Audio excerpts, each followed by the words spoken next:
I told you guys earlier today, this is going to be a long, drama-filled week. There's no way the Indiana Fever could do any PR to possibly combat the amount of segments that is about to be done on them today, tomorrow, Tuesday, Wednesday. And if they lose on Thursday, expect a big time going in from major networks. I'm talking Fox, ESPN, and it's already starting today because Cheryl Miller went on ESPN and she ain't hold. A seemingly ordinary moment on the sidelines in Indiana unexpectedly turned into a topic of nationwide discussion rather than just another basketball play. Once Cheryl Miller shared her perspective, the situation quickly gained even more attention.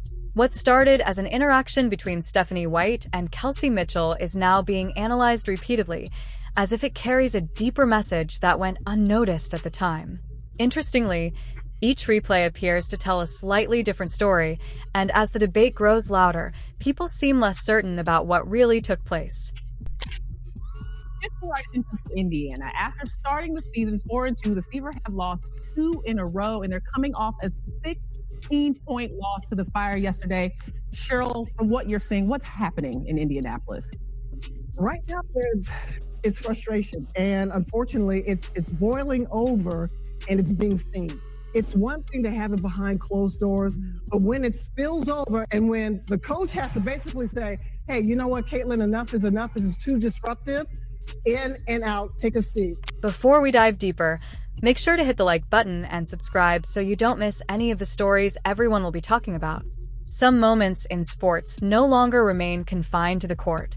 They break beyond the boundaries of the game and spread across social media in an instant, reaching millions of screens. What begins as a simple basketball moment can quickly transform into something much bigger, a real-time clash of pressure, personalities, and public opinion, where every action is examined from countless different angles. So yeah, Sue Bird and Cheryl Miller decided to talk about the entire Caitlin Clark situation where she lost to Stephanie White. And I don't think that it's anything wrong was said. I really don't think anything wrong was said. There was criticism for Caitlin Clark here, while not overly criticizing her, because I'm being real. That is exactly the energy surrounding Indiana right now, where every possession, every sideline glance, and every short conversation during timeouts seems to grow arms and legs the second it hits social media. Seeing it unfold in front of our very eyes.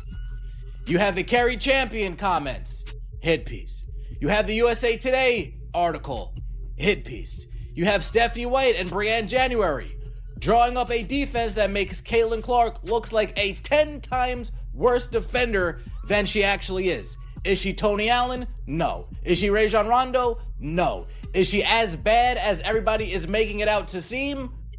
What used to be routine coaching frustration has turned into full-scale internet detective work where fans zoom in, slow down, replay, and rebuild entire narratives from half-second reactions. Yeah, I see why the Indiana Fever was so cold last night, because it got so heated on the sideline, they had to turn the AC on, man. They had to turn the AC on, man. It got heated, all right? It got heated on that sideline with Stephanie White and Caitlin Clark. And what I want to do is I want to show y'all the video of what happened, right? Then I want to show y'all some examples in the NBA of what I've seen. And then we're going to come back and we're going to kind of break down what Justine was doing, KK, and Kelsey Mitchell, okay? And right in the middle of that storm sits a sequence that has now been dissected from every angle imaginable, involving Caitlin Clark, Stephanie White, and Kelsey Mitchell, with the kind of intensity usually reserved for playoff eliminations rather than regular season tension, what should have been a standard.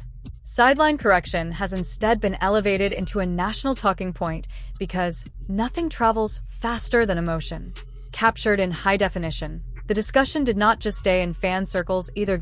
IT jumped straight into mainstream sports coverage, where former players and analysts began weighing in with the kind of confidence that only comes after decades of being around locker rooms.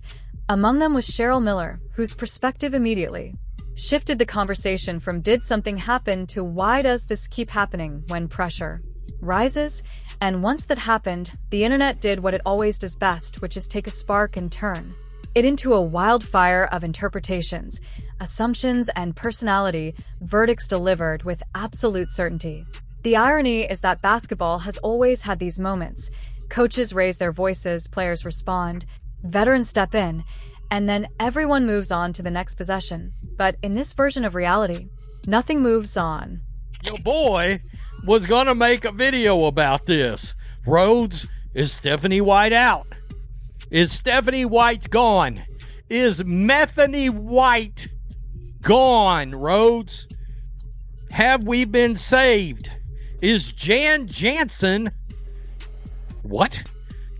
Coming to coach the Fever? No. Unfortunately, one of the GOATs got by a Twitter X fake. Every reaction is stored, replayed, and reinterpreted until it becomes something much larger than the original moment ever was. That is where the Cheryl Miller commentary added fuel without even trying to. Her breakdown did not feel like gossip or speculation. It felt like someone pointing out that what fans are reacting to is not new, not rare, and definitely not unique to one team. Frustration in competitive environments is not a glitch. It is part of the system, but once it is broadcast publicly, it stops being just internal communication and becomes public entertainment, and entertainment is where things start to get distorted because suddenly every sideline interaction involving Caitlin Clark is no longer about basketball adjustments. It becomes symbolic. Every gesture is decoded. Every word is reconstructed. High expectations, massive viewership, and constant media attention have turned Indiana into the most watched pressure cooker in the league. And when a team is watched that closely, even silence starts to feel like a statement. At the center of the storm, the sideline exchange that sparked everything has been replayed so many times that it now exists in multiple versions depending on who is watching. Some see frustration, some see coaching intensity, some see miscommunication, and others see the beginning of a larger narrative about leadership and control. The truth, as it often is in sports, sits somewhere far less dramatic than the internet wants it to be. It is a lot of frustration, but it's also like not that crazy. This isn't the first time we've seen this. It doesn't have some deeper meaning to it. I've had moments like that with coaches. I think it speaks to relationships, player-coach relationships. Like shout out Brian Agler. You could say anything to that man and you could keep it moving. And then I had other coaches where maybe you couldn't, and you have to learn each other in that way. But you knew the line. But you knew the line. When it becomes disruptive, and then when you and that's when even Kelsey Mitchell kind of chimed in and said, like, you need to go stand over here and let us just regain calm in our huddle when it becomes. But drama does not survive in moderation. It survives on escalation. That is why former players like Cheryl Miller's commentary resonated so strongly when she described the moment as frustration boiling over in a competitive environment. It reframed the entire conversation away from conspiracy and back toward basketball reality. Teams argue, coaches demand corrections, players push back, then they run the next play. Still, that framing did not stop the internet from continuing its autopsy of every frame. One of the more discussed angles has been the role of the communication hierarchy on the floor. In any elite basketball environment, there's always an unspoken structure. Coaches set direction, guards organize flow, and veteran voices stabilize chaos. But when a team is young, heavily scrutinized, and built around a spotlight player, that structure becomes constantly tested in real time, especially when emotions are running high and possessions start slipping away. But none of that nuance survives the internet's highlight culture. Instead, what spreads is the most interpretation of a moment, stripped of context and amplified. By repetition, a coach speaking firmly becomes a headline, a player responding becomes a storyline. A timeout becomes a courtroom scene where everyone is either prosecutor or defendant, depending on their fan allegiance. And somewhere in that chaos, the actual basketball gets buried under commentary. People been saying that they want Cheryl Miller to be the coach of the Fever. And we got Sue Bird getting in on the action as well. Not only that, we got Amber Cox blocking Jason Whitlock on Twitter. She's on a blocking spree. Now, I said about a week or two ago, Amber need to do what Kelly did at this point, and that's leave the internet. If you can't stand in the kitchen, get out. It's too hot for you. The oven might burn you. The tactical layer of this conversation is actually where things get more grounded. Opposing defenses have increasingly focused on limiting easy movement and forcing isolation-heavy possessions, particularly against primary creators like Caitlin Clark. That creates a situation where decision-making is compressed, passing lanes shrink, and every possession starts to feel like a test designed to wear down rhythm rather than reward creativity. When that happens, frustration is not just emotional, it becomes structural. Players feel it, coaches see it, and analysts later interpret it as disconnect, even though in real time it is often just the natural result of defensive pressure doing its job. But messy is exactly what the internet loves, because messiness creates storylines, and storylines create engagement, and engagement turns every sideline moment into a trending topic. Meanwhile, surrounding commentary from former players like Sue Bird has added another layer of credibility to the discussion, not by inflaming it, but by normalizing it. Experienced voices tend to recognize that what looks like chaos from the outside often looks like adjustment from the inside. The difference between those two perspectives is usually where most sports debates are born. It looked like Stephanie White is talking about defense here. Okay? It looked like she's talking about defense.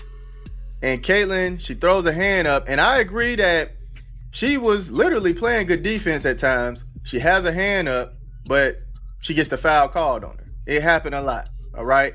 And you have to know that after the league saw the Valkyries attack Caitlin Clark and they got away with it and they won the game like that, and they saw that you weren't necessarily trying to... Still, even with all that experience in the conversation, the public narrative continues to drift toward extremes. One side sees dysfunction, another sees passion, and both sides are convinced they are watching the same moment unfold in completely different sports. That divergence is what keeps the conversation alive far beyond its original context. And as the season continues, every Indiana game now carries an additional layer of scrutiny. That has nothing to do with the scoreboard. .it is no longer just about wins and losses. .it is about reactions, interactions, body language, and perceived chemistry. Basketball becomes the background while the interpretations become the main event. The strange part is that none of this is entirely new. That is why a single sequence involving Stephanie White and her players can evolve into a multi-day media cycle, pulling in former stars, analysts, and online commentators who each add another layer of meaning to something that originally lasted only a few seconds. And as those layers stack up, the original moment becomes almost unrecognizable from what it actually was. At this point, the conversation is no longer just about one team or one exchange. .it has become a reflection of how modern sports consumption works. Every gesture is content. Every frustration is an analysis. Every disagreement is a potential headline waiting for the right angle to activate it.